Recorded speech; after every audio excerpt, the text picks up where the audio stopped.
If you're watching this video, it's probably because you've been invited to an online video interview. Something which you're probably very nervous about, and rightly so, because this new way of doing interviews adds another layer of complexity and more stress onto something that can be a fairly fraught process. Don't worry, this video will show you some practical guidelines to making the best of it. I'm going to be looking at how you get your information together, how you rehearse, because that's really important, and some tips for setting up your own back room, study, or wherever as your own little studio.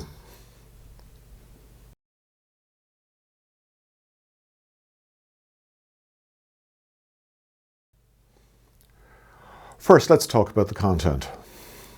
I'm going to assume that you've already submitted your application form, cover letter, resume, or whatever. But there's another layer of preparation you need to be careful about. There's probably a lot of detail in your material, and the job specification probably has a very tightly defined set of criteria, particular knowledge, skills, and application. Get the heads of that matched up to your own experience, your own qualifications, your own achievements, and work in bullet points.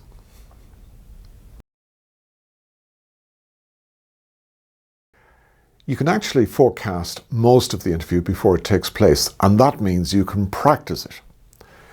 What I mean by that is most interviewers will ask you, tell me a bit about yourself or take me through your CV.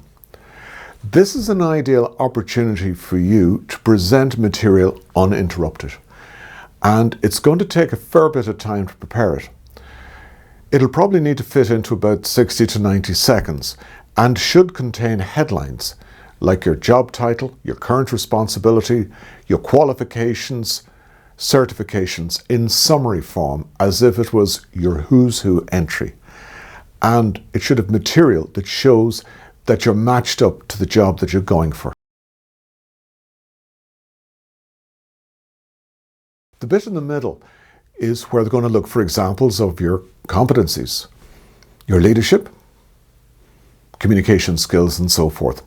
Now, elsewhere in the interviewing zone, which is on my website, I've got details of STAR and PAR and structures that'll help you prepare for that.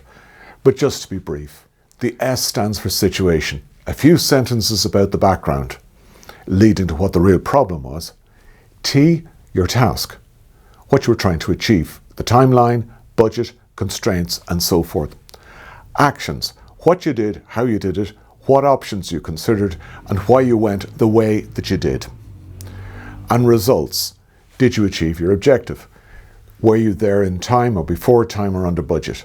What you learned, how you applied it.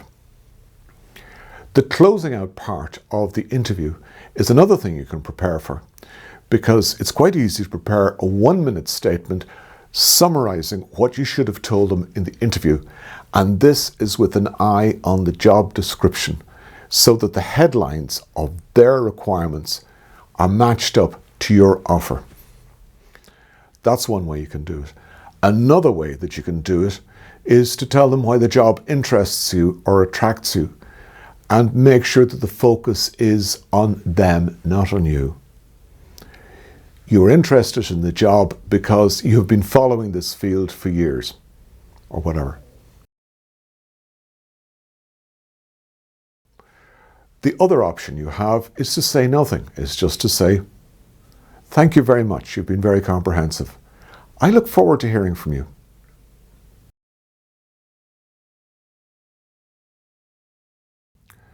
Okay, now you've been asked to film this from your own laptop. A couple of technical things that might help you. Number one, make sure that the broadband is optimum. Make sure that your computer works properly. Rehearse and test. If necessary, move your kit to a place in the house where you've got the best signal.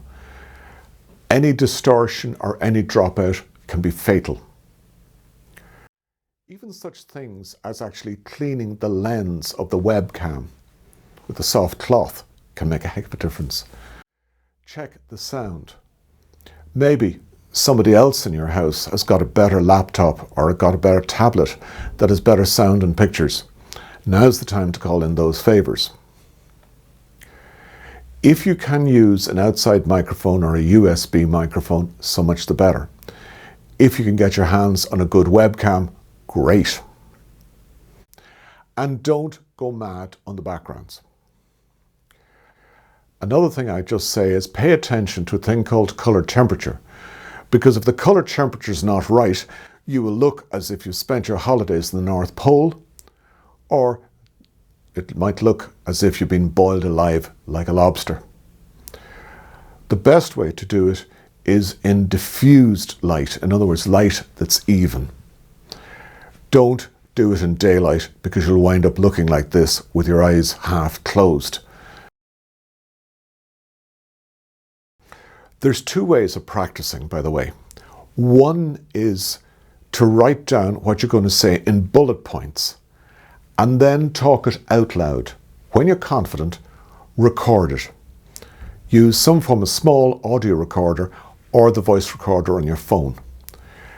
Time it to make sure it's not too long and listen to it to make sure that it's not too stilted. Rewrite. Remember, the book is not the same as the dialogue in the film. You're going to have to get used to speaking about stuff that's written down in a different way, because the interview is a conversation. It's not a recitation of poetry or of a long text you learned by heart. It's a professional meeting, and you go to a meeting with a set of bullet points. You don't rehearse your conversations with your families or your friends. You jot down a few points and say, must talk about this or must talk about that. That's the same way. When you've done that, go for a walk and take your audio with you and listen to it a couple of times. Then come back and rewrite. By this point, you'll probably be sick of it, but you'll be getting more comfortable with what works and what doesn't. Be a kindly self-critic. When that's ready, then you can go on screen and do your practice. Get used to talking to the camera. Maybe you can put a little mascot on top of the camera or something. Make sure that the eye contact is right. Think about the head and shoulders technique. The interviewers like to see your head and shoulders, and your eye line should be about 1/3 from the top of the screen. Rehearse it a couple of times. And if you're doing this preparation, don't do it in one long chunk. Give it 40 minutes or an hour every day for a couple of days. Get into a practice rhythm. If you're rehearsing for a marathon, you'd pace yourself. You'd start easy and work up your standard. Same thing with the interview. Start easy and be easy on yourself. And what if the old nerves get you? Well, visualize the interview in a professional and positive way. Yes, most people imagine the interview as the Spanish Inquisition. No, you should imagine it as a conversation with your future boss. What would it be like if you walked into an interview and you spotted the person who was going to be your hero boss? Somebody who would be demanding but would bring the best out of you. Somebody who would be loyal and support you, and who you would get along with as a trusted and valued colleague. That's what you're looking for in an interview. They're looking for you and you're looking for them. Visualize before you do it. Another thing that you can do is phone a friend, involve a friend, set up a Zoom or a Skype conversation with a friend, get them to talk you through the interview. By the way, you'll probably be buying drinks for people when the pubs open again, but it'll be one of the best investments you ever made. So, good luck with your interview. You'll find more tools, tips and techniques on my website, www.brianmcivor.com. Good luck with your interview and thanks for looking in.